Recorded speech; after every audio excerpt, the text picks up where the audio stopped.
بسم اللہ الرحمن الرحیم۔ السلام علیکم ورحمۃ اللہ وبرکاتہ۔ میرا نام محمد حسنین ہے۔ میں آج آپ کے سامنے ایک سائل نے سوال کیا، اس کا جواب دوں گا۔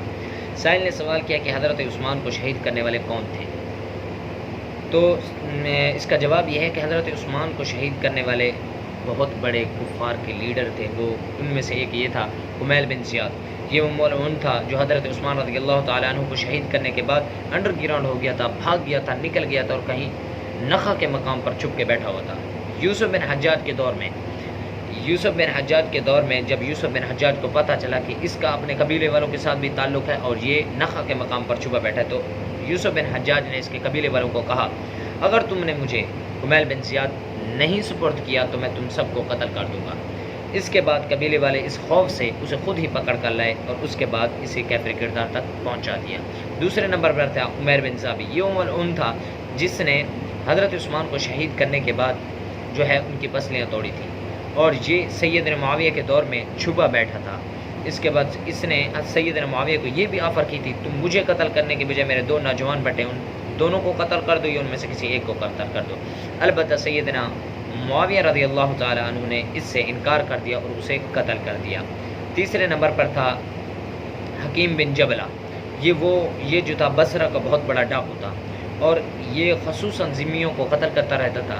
اس شکایت کی وجہ سے حضرت سیدنا عثمان رضی اللہ تعالی عنہ نے عبداللہ بن عامر رضی اللہ تعالی عنہ نے بصرہ کے گورنر عبداللہ بن عامر کو اس کے گھر میں قید کرنے کا حکم دیا، اور مفسدین قائد تحریک مفسدین کا جو سب سے بڑا لیڈر تھا عبداللہ بن سبا، جو جب وہ بصرہ میں آیا تو اسی کے گھر میں ہی رہائش کی، اور وہیں سے انہوں نے ایک پروپیگنڈا تیار کیا کہ ہر شہر سے مدینہ پر چڑھائی کے لیے چار چار گروہ جو ہیں تیار کیے جائیں جو مدینہ کی طرف چڑھائی کریں گے۔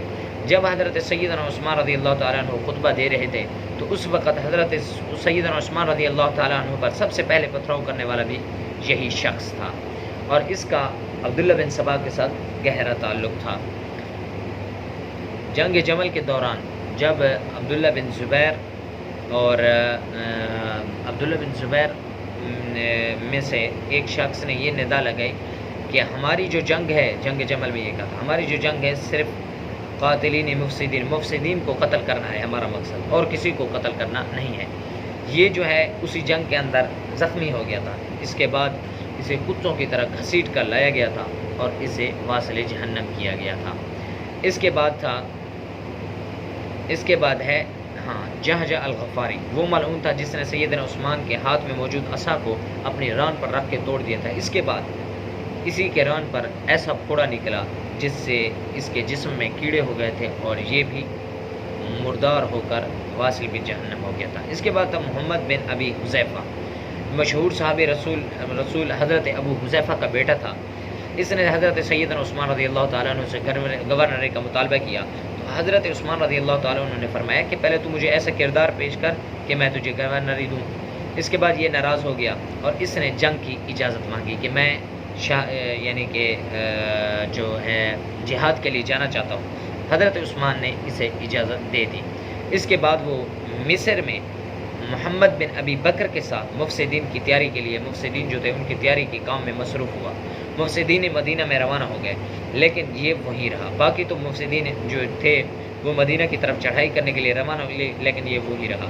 اس کے بعد اس نے عبداللہ بن سعد جو کہ مصر کا گورنر تھا اس سے گورنری چھین لی اور اسے بدر کر دیا۔ جب اس کو یہ پتہ چلا کہ حضرت عثمان شہید ہو گئے ہیں تو اس نے شام میں حضرت سیدنا امیر معاویہ رضی اللہ تعالیٰ عنہ کے پاس گیا اور اسے یہ سارا ماجرا بتایا۔ سیدنا امیر معاویہ رضی اللہ تعالیٰ عنہ لشکر لے کر مصر آئے اور اس پر چڑھائی کی، منجنیقوں کے ساتھ اس پر پتھراؤ کیا۔ اس کے بعد یہ 30 آدمی لے کر باہر آیا اور اسے بھی واصل بھی جہنم کر دیا۔